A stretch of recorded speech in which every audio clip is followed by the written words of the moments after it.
And our final item tonight, the 1933 transfer agreement between the Zionist movement and Hitler, which ended the Jewish boycott on the Nazi regime. Edwin Black, Jewish, wrote a book about this little known but very dodgy deal. Dr. Stephen S. Wise, rabbi of the Free Synagogue and a national leader of liberal thought, speaks in behalf of the Jews of the United States. This is not a Jewish meeting. This is the conscience of America making itself felt.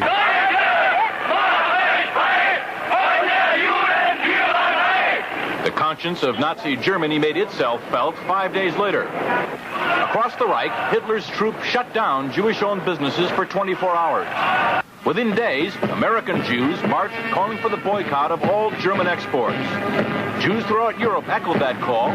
So did Jews everywhere. But a group of Zionists at the same time was quietly negotiating an agreement with the Nazis to allow the immigration of German Jews and the transfer of their assets to Palestine. That deal, reported in August 1933, was the transfer agreement.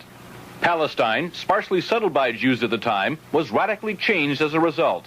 I lived in Palestine from 1933 to 1936, and we saw every week transports of German Jews coming to settle in Palestine. And many new professions were introduced by them into the country, and they played a leading role in making Palestine then a more advanced and progressive country.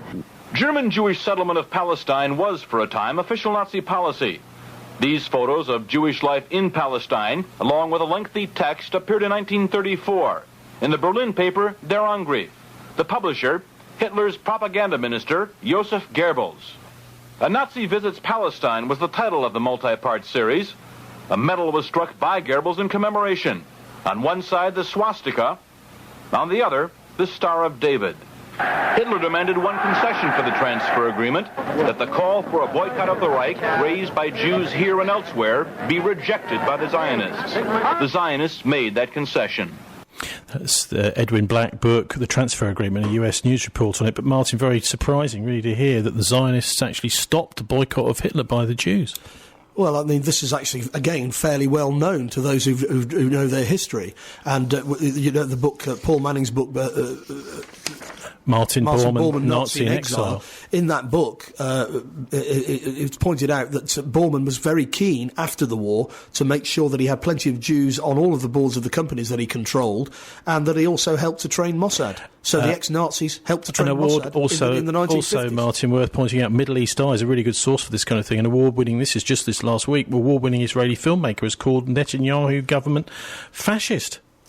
Well, I mean, we can bandy these words around. They're certainly criminal. They're involved in false flag terrorism much as our intelligence services are. All of them should be behind bars.